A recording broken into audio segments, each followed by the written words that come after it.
A paz do Senhor, queridos. Estamos iniciando mais uma videoaula subsídio de seu canal. É bem fácil e motivadora. E na aula de hoje nós comentaremos a lição de número 7, lições bíblicas adultos, que tem como título A Bíblia transforma as pessoas. Amém? Dando prosseguimento ao nosso estudo bíblico deste trimestre, a qual estamos estudando a supremacia das Escrituras. E hoje estamos caminhando para mais da metade da nossa lição bíblica. O texto áureo encontra-se no livro de Hebreus, capítulo 4, versículo 12. Porque a palavra de Deus é viva e eficaz, e mais penetrante do que qualquer espada de dois gumes, e penetra até a divisão da alma e do espírito, e das juntas e medulas, e é apta para discernir os pensamentos e intenções do coração. Verdade prática. A palavra de Deus é viva, anula os conselhos das trevas e nos torna humildes diante de Deus.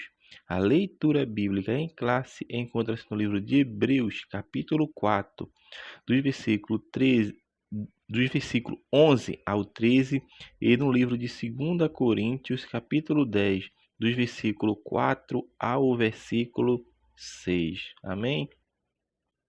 Então vamos comentar, meus amados irmãos, a lição de número 7, lições bíblicas adultos, que tem como título A Bíblia transforma as pessoas.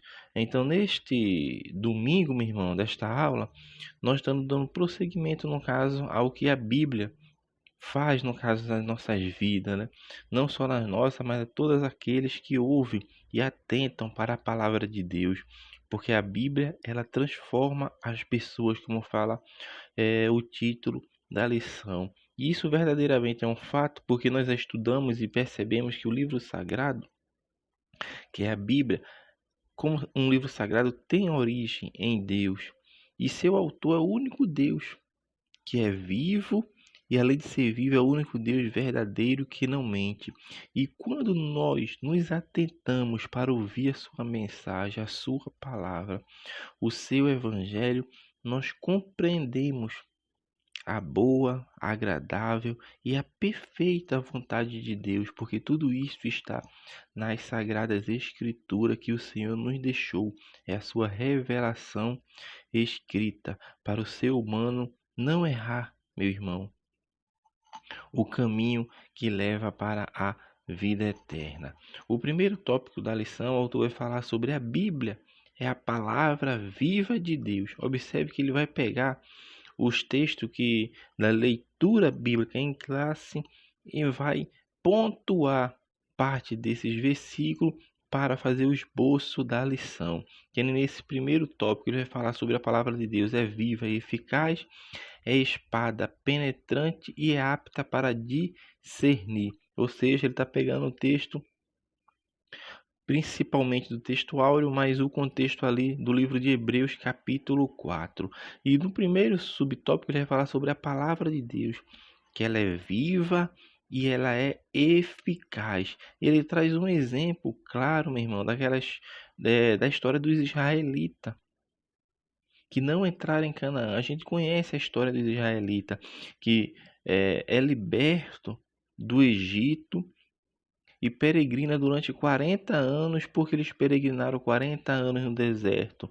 Porque quando eles saem do Egito, meu irmão, quando eles estão perto da terra prometida, Moisés coloca espias para ver a terra que eles haviam de herdar.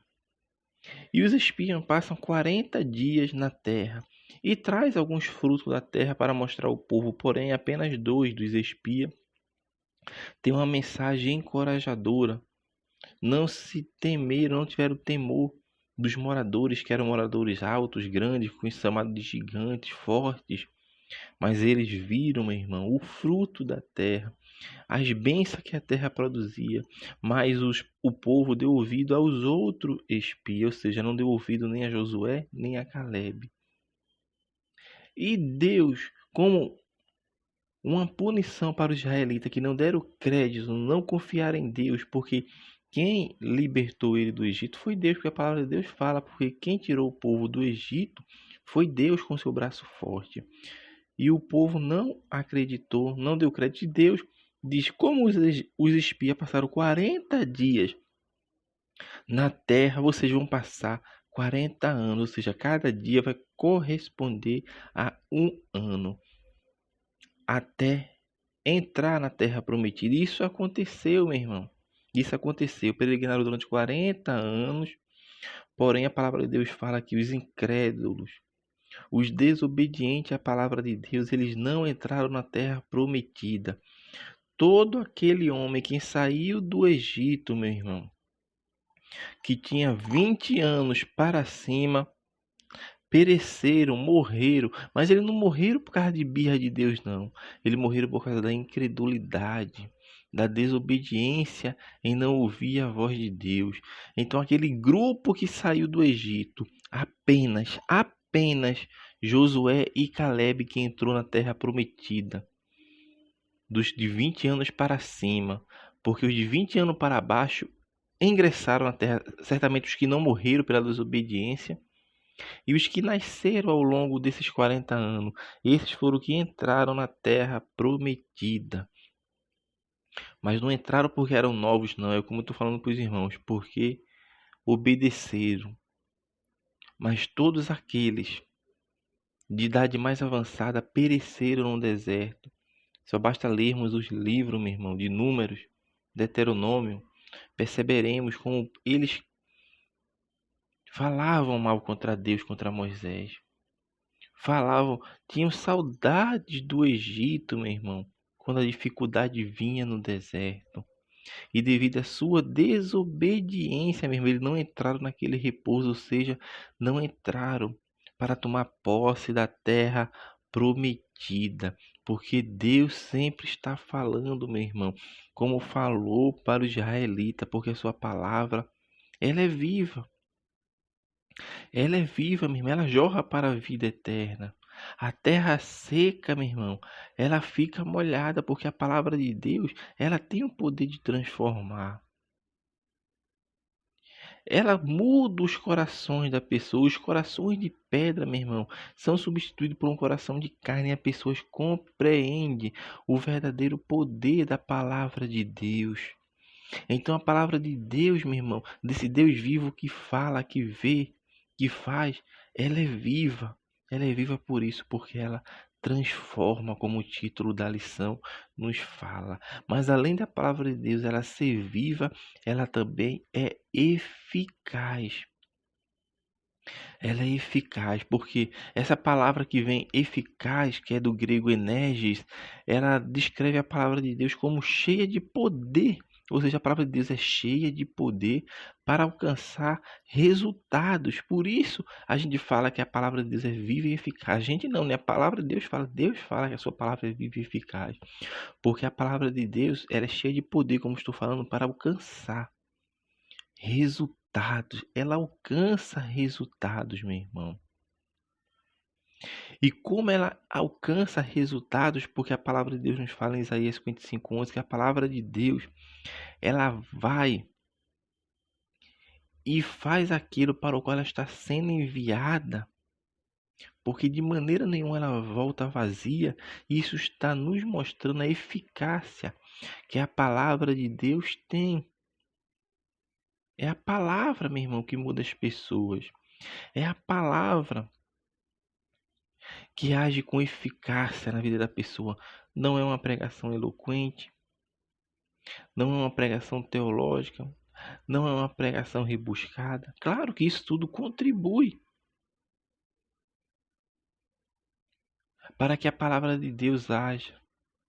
Mas muitas vezes as pessoas com a palavra simples, Jesus te ama, Jesus te quer bem, simples palavras de Cristo proferida por nossa boca, ela age na vida das pessoas.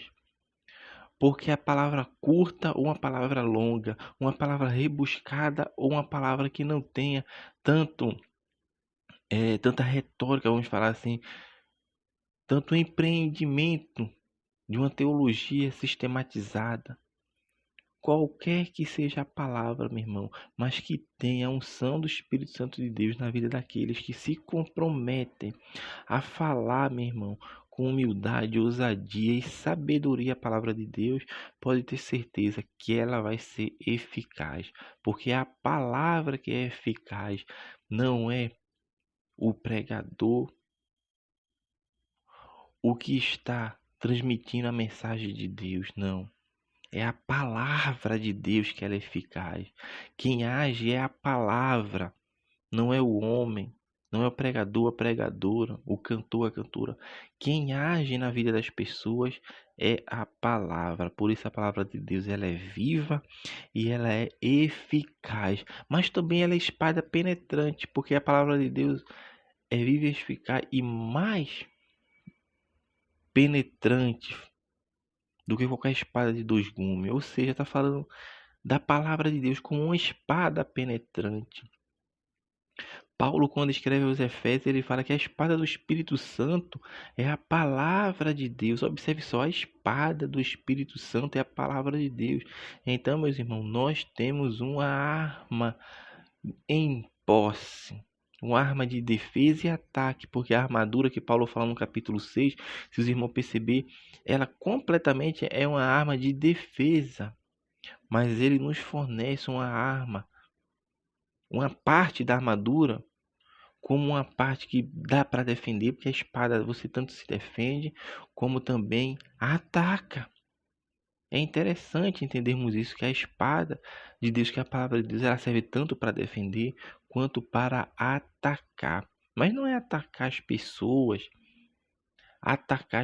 de forma que elas venham dar a descrédito ao Evangelho, não. A palavra de Deus, ela ataca o pecado, meu irmão.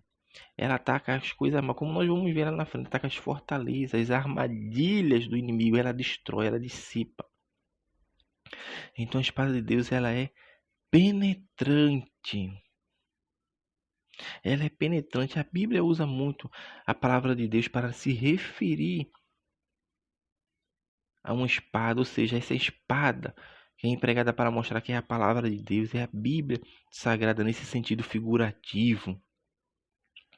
Então a palavra de Deus, como o autor do Hebreus fala, é uma espada mais penetrante do que qualquer espada de dois gumes. Observe que ela é afiada. Nada existe que ela não possa transpassar. Ela corta de um lado quanto do outro da mesma forma. E a gente até ouve, né, algumas pessoas quando vão pregar que fala isso, né? Fala a espada, ela antes de cortar, ela corta aqui. E a espada de dois gumes, irmão, ninguém está isento de ser alcançado pela palavra de Deus. Nós um dia fomos alcançados, respondendo afirmativamente sim ao chamado de Deus. E da mesma forma, ainda hoje nós somos confrontados a andarmos em santidade, a fazer a vontade de Deus, a caminhar dizendo que o Senhor é grande e faz e que em breve voltará. E nós devemos ter cuidado, porque a espada penetrante vai chegar um dia que vai ser usada para o juízo de Deus. E observe que o juízo de Deus, meu irmão, ele é imparcial. Ele vai ser justo. Da mesma forma que ele vai ser imparcial e justo, ele vai ser terrível. Além de ser terrível, vai ser severo. Porque Deus vai julgar, meu irmão, as nossas intenções do coração feitas aqui na terra para os crentes. E aqueles que não deram crédito à palavra de Deus, os ímpios perdidos com a sua santa justiça. E a justiça de Deus, meu irmão, vai ser um julgamento bem equilibrado, justo, mas também severo, terrível. E o que nós devemos fazer para permanecermos, meu irmão, e termos a certeza de que um dia iremos galgar do descanso eterno? É simples. Obedecer a palavra de Deus, porque as suas palavras que dão vida eterna. Não façamos como os israelitas, que devido à sua desobediência e incredulidade não entraram na terra prometida, mas pereceram no meio do caminho. Meu irmão, que possamos caminhar olhando para o autor e consumador da nossa fé, para que não venhamos a desfalecer no caminho, mas que possamos alcançar o trono da graça que está destinada a todos aqueles que amam a Cristo. Então, meu irmão, nós devemos ser sim crentes obedientes, andando, fazendo cumprir a vontade de Deus aqui na terra, porque a palavra de Deus ela é viva. Nenhuma, meu irmão, resistência humana vai conseguir impedir a espada do Espírito Santo. Por isso a palavra de Deus fala: o ímpio não prevalece na congregação do justo, porque o justo, quando senta para ouvir a palavra de Deus, ele se incomoda, porque a espada, meu irmão, está perfurando, está tocando nas coisas que ele acha que são boas, nas coisas que magoam o ego da pessoa. Então a espada ela não resiste. É, ela não consegue, a resistência humana não consegue impedir que a espada faça, meu irmão, o seu dever. Porque a palavra que sai da boca do Senhor, ela irá e fará tudo aquilo que lhe apraz, porque ela não voltará vazia de maneira nenhuma. A palavra não volta mais vazia. Ela atinge, meu irmão, até o âmago de nosso interior. Ela examina os segredos obscuros e revela o nosso verdadeiro caráter. A palavra de Deus, ela nos desnuda. É como se ela pegasse a nossa alma e colocasse para fora e visse todas as nossas intenções, porque ela vai lá no íntimo, no oculto, para examinar os segredos obscuros. Ela revela o verdadeiro caráter. Ela ainda expõe, como eu estou falando, os desejos de nossa alma, os conflitos entre o nosso espírito e a carne. Tudo isso é a palavra de Deus. Ela é apta, meu irmão. Ela é viva. Ela é eficaz, ela é uma espada penetrante e ela é apta para discernir. Observe só, ela discerne as intenções do coração. Quando nós falamos aqui de coração, nós estamos falando aqui, meu irmão, não desse órgão físico, mas nós estamos falando dos nossos desejos, das nossas vontades. Porque aqui o coração está se remetendo a isto, meu irmão.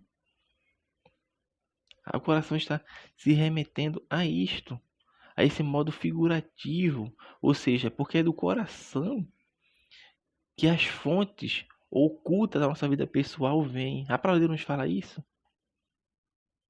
que do coração vêm as intenções do ser humano, ou seja, quais são as intenções? Todas, sejam elas boas ou sejam elas más, elas procedem do coração. Então a palavra de Deus ela é apta para discernir as intenções do coração. Imagine só, aquilo que você não falou, aquilo que você ainda não fez nem agiu, aquilo que ainda está em sua mente, ou seja, no seu coração, que você não externou.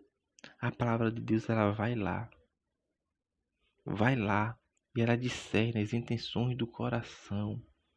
Ela mexe com o íntimo e com o interior das pessoas, meu irmão. Por isso eu falo e não canso de falar, é a palavra de Deus que age na vida das pessoas. É a palavra de Deus que convence o homem. É a palavra de Deus porque ela é viva, ela é eficaz, ela é espada penetrante, ela é apta para discernir. Meu irmão, a palavra de Deus, como tem um autor que fala, ela tem habilidade para julgar todo movimento e sentimento do coração. Ela pode julgar nossos pensamentos antes deles se tornarem palavra.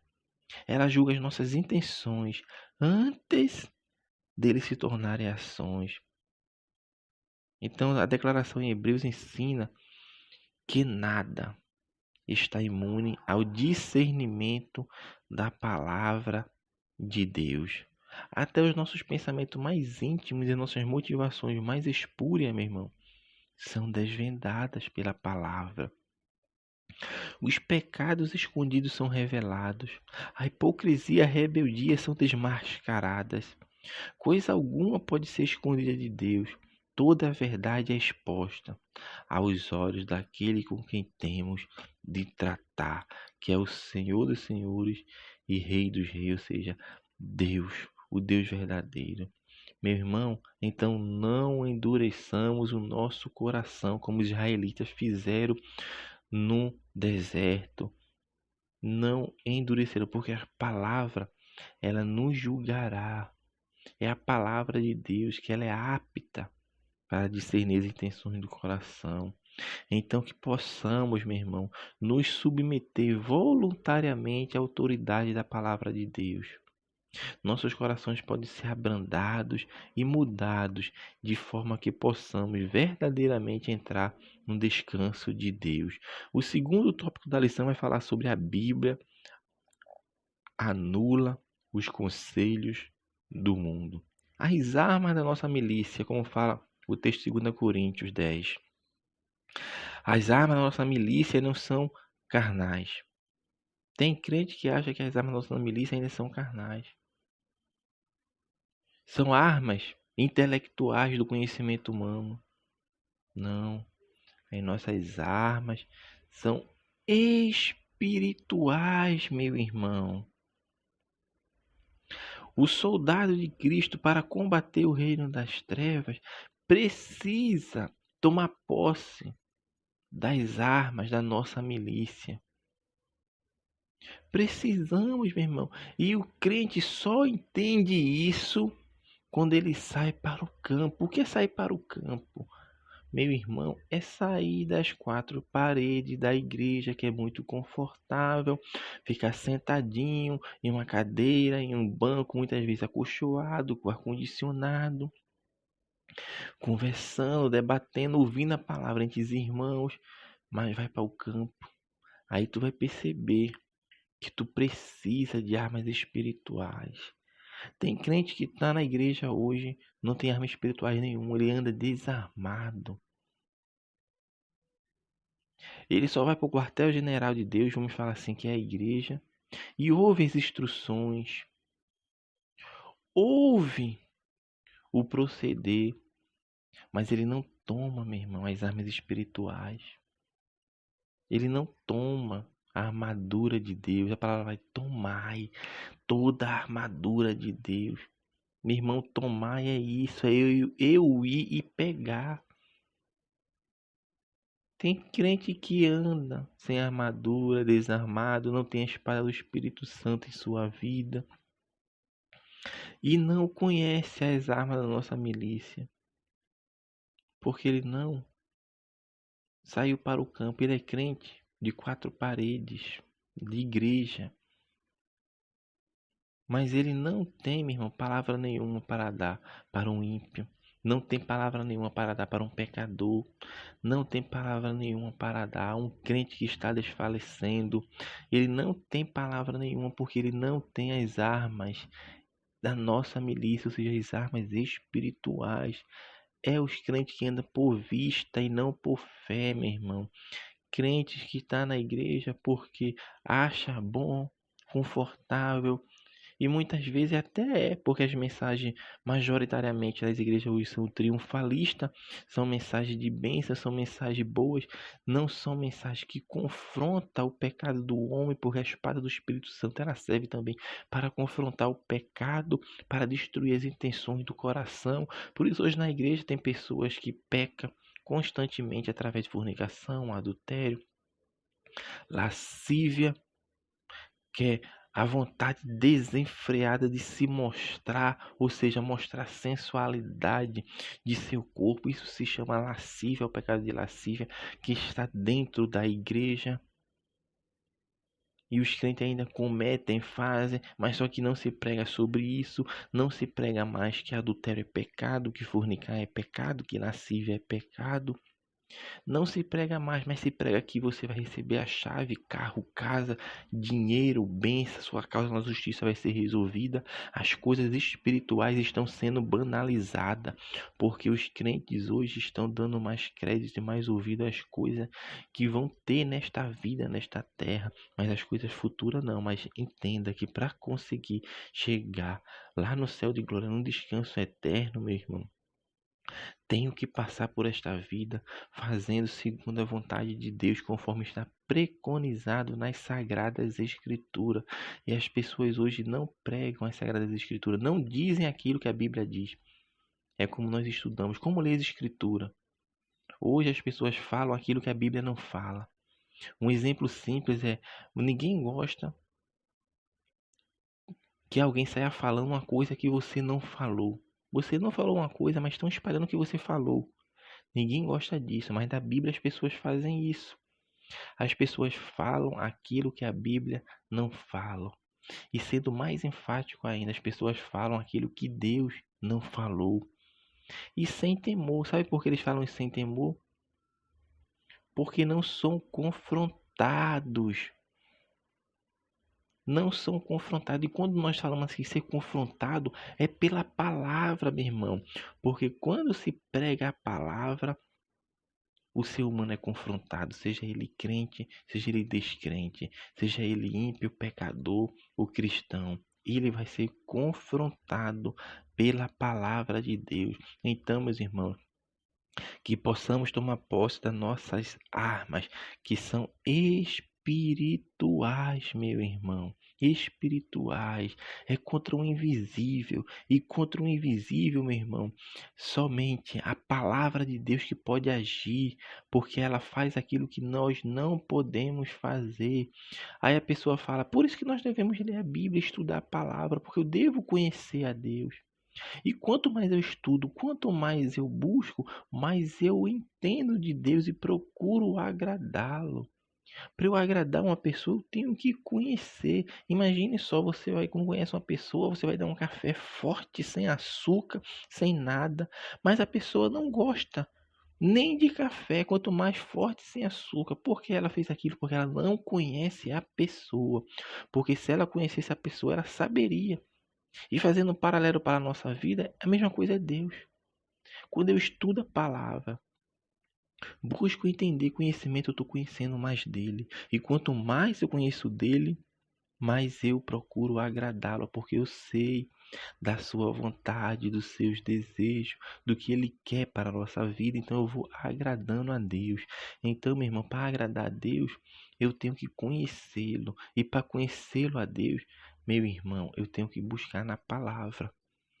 E a palavra faz parte da nossa armadura espiritual, porque ela é a espada do Espírito Santo.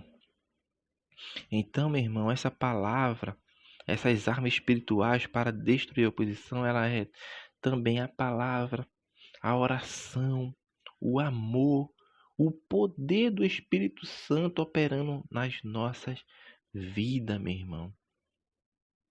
E essas armas espirituais, meu irmão, ela não depende de personalidade, das habilidades humanas, nem de sua autoridade como ministro, sei lá, como líder, como obreiro. Não independe disto, meu irmão.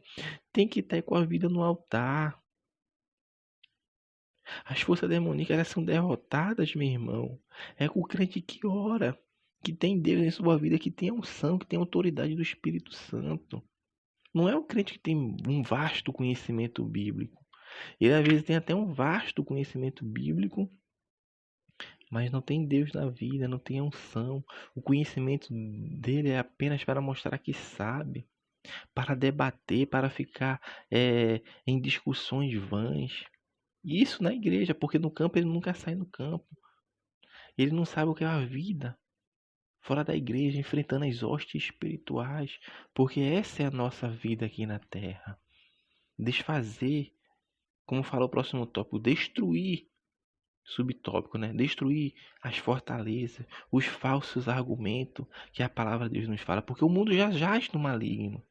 E como o mundo jaz no maligno, meu irmão, as fortalezas têm que ser destruídas. E para ser destruída, meu irmão, nós temos que estar de posse, ter tomado a armadura do Espírito Santo, a armadura de Deus. Temos a palavra de Deus em nossos corações, porque o inimigo, ele quer isso, quer que o ser humano viva em parte. Por isso ele gasta forças para mostrar que o céu não é assim tão bom, tão desejado, que o inferno não é tão ruim, que os pecados eles não são tão é, os pecados não são tão prejudiciais à nossa vida aqui na Terra, à nossa vida moral e ética.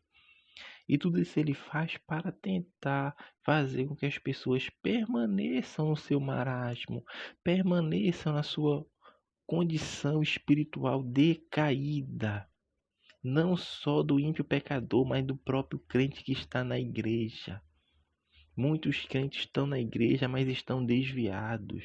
Louvam a Deus, honram a Deus com os lábios, mas os corações estão longe de Deus e precisam se voltar urgentemente, porque estão sendo enganados, ludibriados pelo inimigo das nossas almas. Então possamos, meu irmão, ter Deus como centro de nossa vida, Deus como Rei, como centro, estar presente em nossos corações, meu irmão. Porque que se temos a fé em Deus e o poder de Deus em nossa vida, nós entendemos que esse poder de Deus, conforme fala a Escritura, ele é capaz de destruir todas as fortalezas do diabo. O poder de Deus é o capaz, meu irmão, de romper barreiras nas mentes e corações dos homens, como nós falamos anteriormente, por meio de um ministério verdadeiramente evangélico. O aprisionamento torna-se então a libertação radical em virtude do caráter do rei, meu irmão. E essa verdade sinaliza que, por maior que seja a escravidão infligida por Satanás na vida de uma pessoa, a verdade, quando vem, e a autoridade que quando vem, que tudo isso vem pela palavra de Deus, quebra as correntes e coloca o cativo em liberdade, porque é isso que a palavra de Deus faz, ela destrói as fortalezas. O ímpio, o pecador, o crente que está sendo dominado pelas astutas ciladas do inimigo, ele só é liberto através da palavra de Deus. É através da palavra, meu irmão. Da palavra, é a palavra que liberta. Por isso muitas pessoas não estão libertas porque não ouvem mais a palavra, mas não é porque ele quer, porque ele vai para a igreja e não tem palavra de Deus. Não tem pregação da palavra. Meu irmão, que possamos voltar, meu irmão, aos rudimentos da fé em Cristo, que é pregação da palavra com ousadia, com autoridade do Espírito Santo, falando aquilo que a Bíblia fala. Não imaginando, não inventando, não mudando, mas falando aquilo que a Bíblia fala. É isso que muda, que destrói as fortalezas e destrói os falsos argumentos. Como nós podemos combater os falsos argumentos? Com a verdade. É a verdade que destrói os conselhos, é a verdade que destrói esses argumentos falaciosos. E que argumentos falaciosos são esses que atacam a vida da igreja e dos crentes? São vários. O ateísmo, pregando que Deus não existe, que nada é absoluto, as verdades ela pode ser mudada, como o relativismo vem falando. A verdade ela não é absoluta, ela é relativa, uma coisa que pode ser verdade para você não é para mim. E por aí vai caminhando o ateísmo, o relativismo, o secularismo que está presente na igreja. Está entrando porque antigamente, meu irmão, a igreja não queria ir para o mundo, queria entrar para o mundo, mas hoje ela dá brecha, ela dá espaço para que o mundo entre na igreja, para que o mundo venha muitas vezes a prevalecer nas igrejas. E só bastamos ver, meu irmão, nas redes sociais, quantos estão banalizando o culto de adoração a Deus, quantos estão banalizando caminhar com Cristo, fazer a vontade de Cristo. E tudo isso são argumentos falaciosos que vêm através dessas ideologias anticristãs. É o ateísmo, relativismo, secularismo, o marxismo. É o marxismo também, meu irmão. São falsos argumentos, ideologias anticristãs. Por quê? Meu irmão, o marxismo prega a desconstrução da cultura judaico-cristã. Eles pregam isso. Se eles não pregam, é porque eles não leram o que Marx, o que Gramsci escreveu em seus livros comunistas, que buscam intervir, tirar Deus de cena. Só basta ver. Os países comunistas ditatoriais, a palavra de Deus, ela é proibida de ser anunciada, de pregada. Como em muitos lugares é proibido até de terem templos religiosos e as pessoas fazem culto em suas casas, muitas vezes escondidos, para ouvir uma mensagem, uma palavra de Deus. Não pode andar com a Bíblia, não pode ler a Bíblia, e você tem um privilégio como cristão e não ler a Bíblia. Nenhuma vez por semana, não vou nem falar nem por dia, nenhuma vez por semana você medita na Bíblia. Sabe por que você não faz isso? Porque você precisa se converter a Cristo. Você precisa conhecer a Deus. Porque só quem quer ter intimidade com Deus que lê a Bíblia.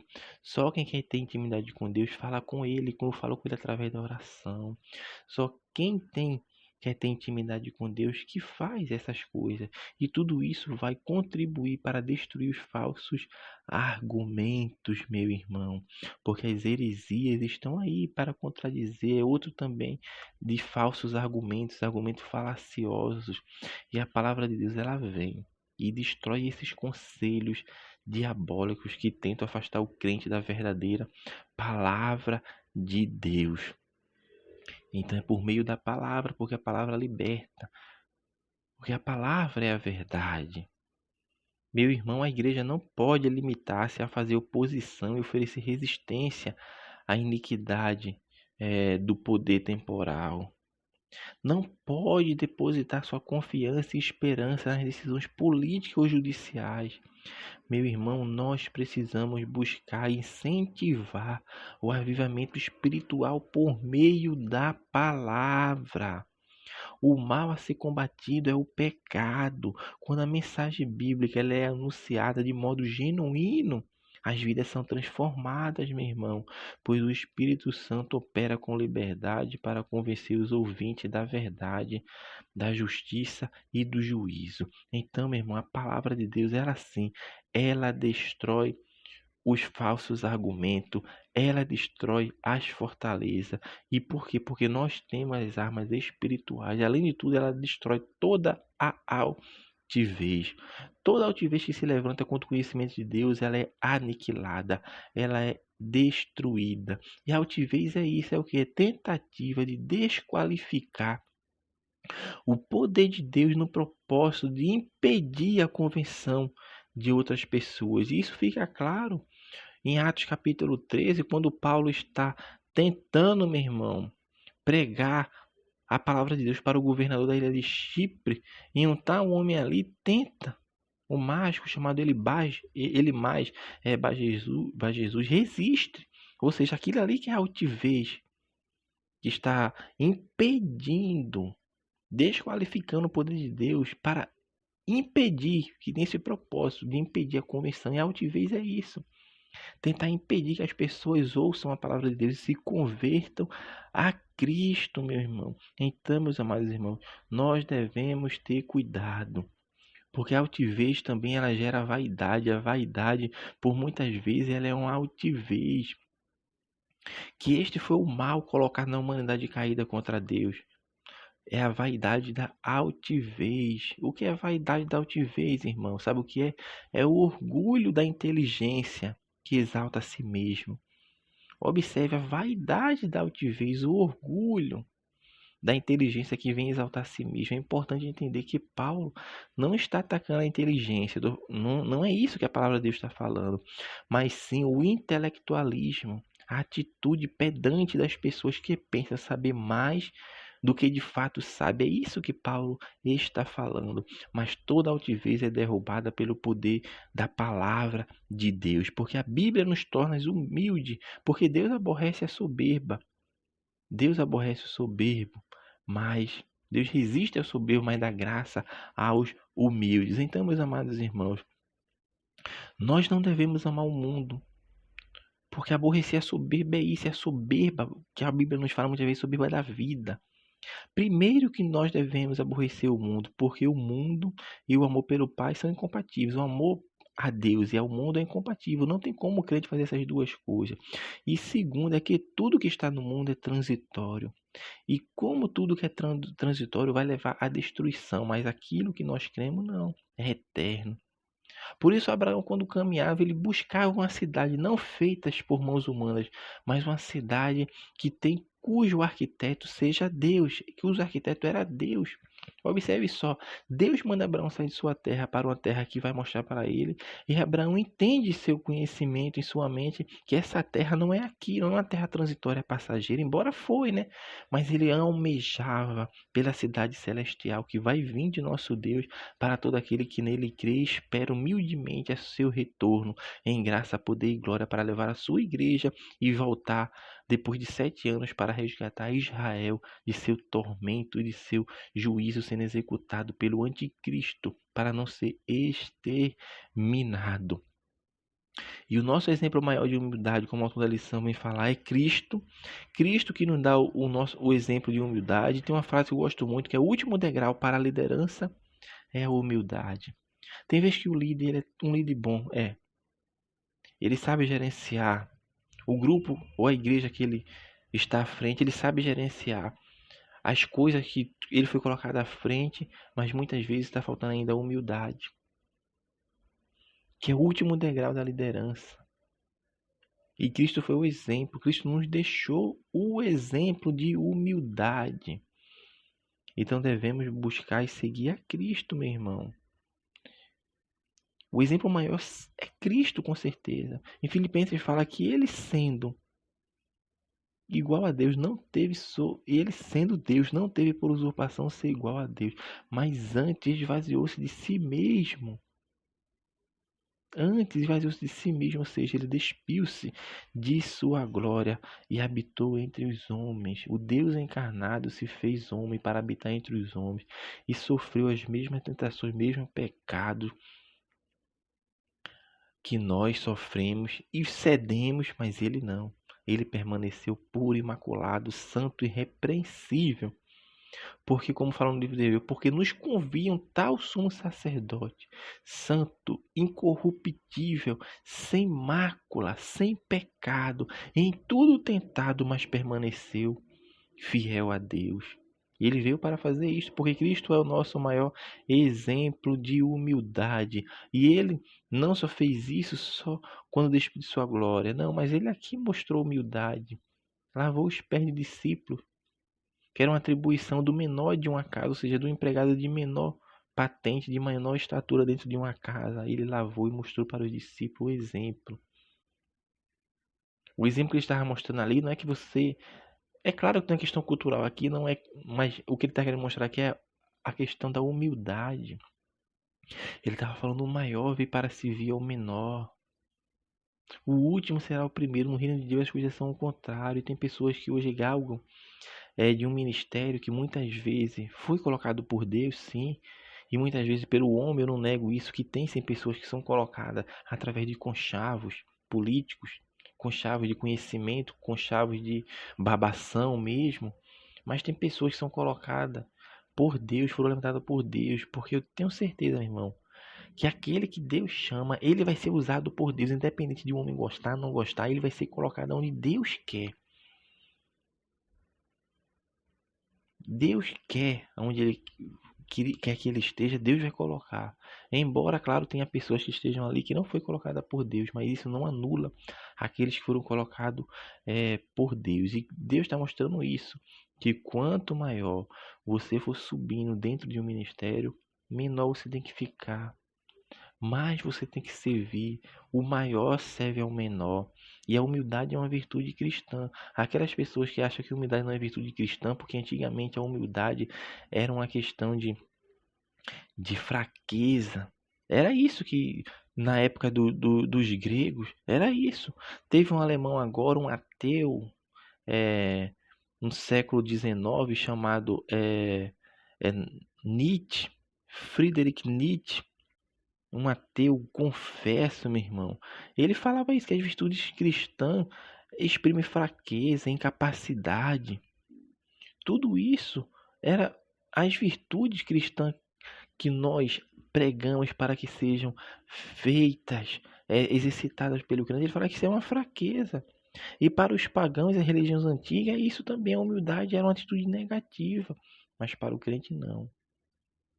Mas para o crente não. Porque a palavra de Deus ensina, meu irmão, que a humildade é uma virtude bendita. Os humildes são os maiores no reino dos céus. Mateus 14:4. A humildade, ela antecede a honra. Meu irmão, que possamos ser humildes, buscando Deus em nossas vidas para caminharmos com Ele, fazendo a sua vontade na terra. E assim nós estamos encerrando, meu irmão, mais um subsídio da nossa lição bíblica, encerrando a lição 7, caminhando para agora o fim do trimestre, as últimas lições. Que Deus abençoe os irmãos, que os irmãos continuem nos acompanhando. Não deixe mesmo de compartilhar esse vídeo. Não deixe de fazer também um teste online que está na descrição deste vídeo. Que Deus abençoe os irmãos. Até a nossa próxima aula, se assim o Senhor permitir.